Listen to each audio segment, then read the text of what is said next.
Man United's thrilling Atalanta comeback shows the players are still on Solskjaer's side.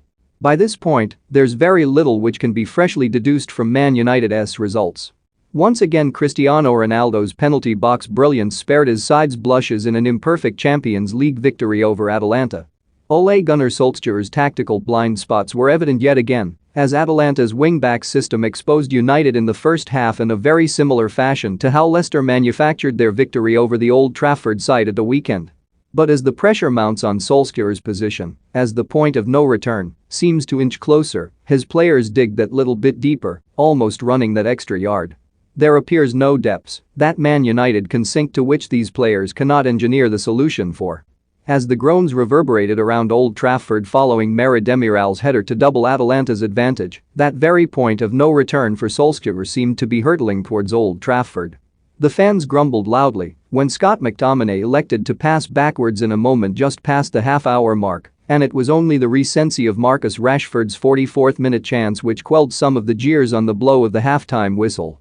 Man United weren't dismal in the opening period, but the manner of the goals they conceded, exposed by the second wing-back system inside a week, suggested that the ill feeling surrounding the club had begun to finally grip the players.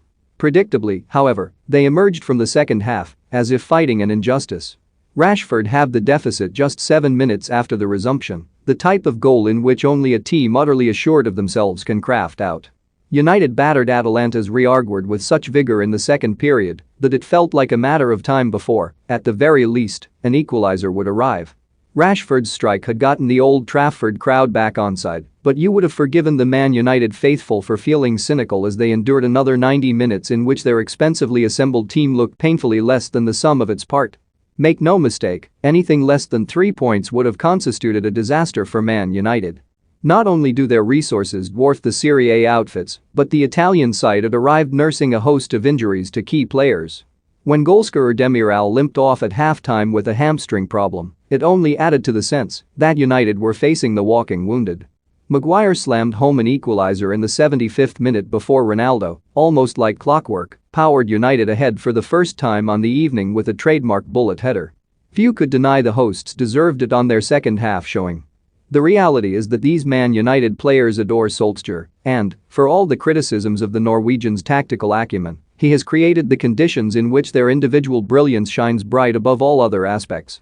Ronaldo has garnered such praise in his return to Manchester, especially on European nights, largely because United's weaknesses have set the stage for his grandstand finishes. It is clear that, as the criticisms of the Man United boss grow louder, as the anti-Solskjaer sentiment seems to reach its boiling point, the players flex their muscles even harder. Stay tuned for the next episode of Man United.